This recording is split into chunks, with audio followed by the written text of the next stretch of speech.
थोड्याच वेळामध्ये मोदींची पनवेलमध्ये सभा आयोजित करण्यात आलेली आहे। पनवेलमधील महायुतीच्या उमेदवारांसाठी मोदींची ही सभा असणार आहे। पनवेलमध्ये मोदींची सभा आयोजित करण्यात आली आहे।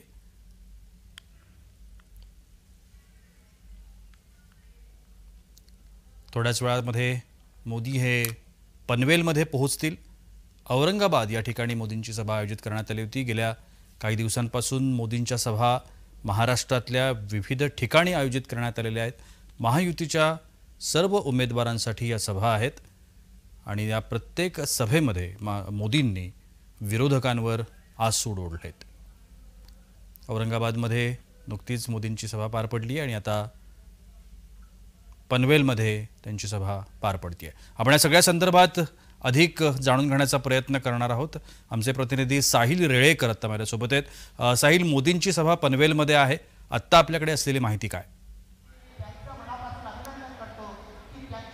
निश्चितच पंतप्रधान नरेंद्र मोदी हे महाराष्ट्र दौऱ्यावर आहेत। महायुतीच्या सर्व उमेदवारांच्या प्रचारार्थ आज या ठिकाणी खारघरच्या कॉर्पोरेट पार्क या ठिकाणी पंतप्रधान नरेंद्र मोदी हे सभा घेत आहेत। जर आपण पाहिलं तर 2019च्या निवडणुकीत देखील पंतप्रधान नरेंद्र मोदी यांनी याच ठिकाणी एक सभा घेतली होती। त्यानंतर त्या पाठोपाठच सलग यावर्षी देखील पंतप्रधान नरेंद्र मोदी हे महायुतीच्या सर्व उमेदवारांच्या प्रचारार्थ सभा घेत आहेत। आपण पाहिलं तर रायगडमधील एकूण 7 विधानसभा, त्यामध्ये पनवेल, पेण, उरण, कर्जत, अलिबाग, श्रीवर्धन, महाड या सर्व विधानसभा आहेत। त्याचबरोबर नवी मुंबईतील बेलापूर आणि ऐरोली या 2 विधानसभा आहेत। एकूणच रायगड आणि नवी मुंबईतील एकूण 9 विधानसभेतील उमेदवारांच्या प्रचारार्थ या ठिकाणी सभा होते। आपण या ठिकाणी माझ्या पाठीमागे पाहू शकता महायुतीतील सर्व घटक पक्षातील प्रमुख नेते मंडळी या ठिकाणी उपस्थित झालेले आहेत। या ठिकाणी आपण पाहिलं तर राष्ट्रवादीचे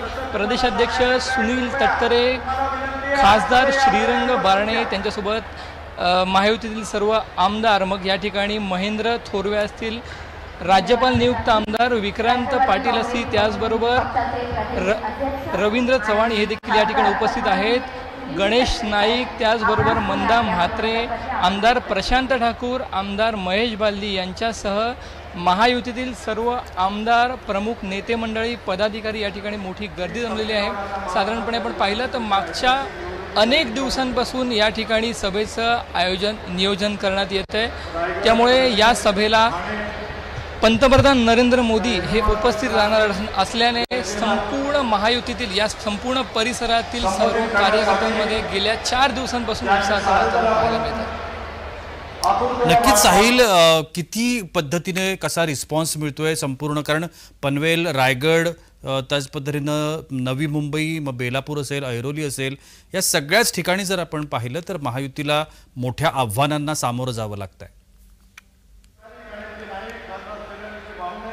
निश्चितच आपण जर पाहिलं तर पनवेल आणि उरणची जागा आपण प्रामुख्याने पाहिली तर या ठिकाणी विद्यमान आमदार प्रशांत ठाकूर आहेत, हॅट्रिक आमदार आहेत, 4थ्यांदा विधानसभेची निवडणूक लढवत आहेत। त्याचबरोबर त्यांच्या जोडीलाच उरणमध्ये महेश बालदी, जे मागच्या वेळेला भाजपचे अपक्ष मात्र बंडखोर उमेदवार म्हणून त्यांनी या ठिकाणी निवडणूक लढवली होती, त्यामुळे सलग दुसऱ्यांदा ते या ठिकाणी निवडणूक लढवत आहेत। त्यांना त्या ठिकाणी उद्धव ठाकरे गटाचे मनोहर भोईर, त्याचप्रमाणे शेतकरी कामगार पक्षाचे प्रीतम म्हात्रे लढत देत आहेत। त्यामुळे जर आपण या ठिकाणी नवी मुंबईत पाहिलं तर या ठिकाणी भाजपच्या बेलापूर विधानसभा मतदारसंघात भाजपच्या मंदा म्हात्रे हे विद्यमान आमदार आहेत, त्या निवडणूक लढवत आहेत। त्याचबरोबर ऐरोलीमध्ये गणेश नाईक हे निवडणूक लढवत आहेत। एकूणच जर वातावरण पाहिलं तर या ठिकाणी या मागच्या काही उमेदवारी अर्ज दाखल केल्यानंतर बंडखोरी पाहायला मिळत होती, मात्र काही ठिकाणी बंडखोरी शमल्याचं वातावरण आपल्याला पाहायला मिळालं नाहीये। त्यामुळे निश्चितच काही ठिकाणी तिरंगी तर काही ठिकाणी चौरंगी होणार असं आपल्याला पाहायला मिळतं। धन्यवाद साहिल, आपण दिलेल्या या विस्तृत माहितीसाठी।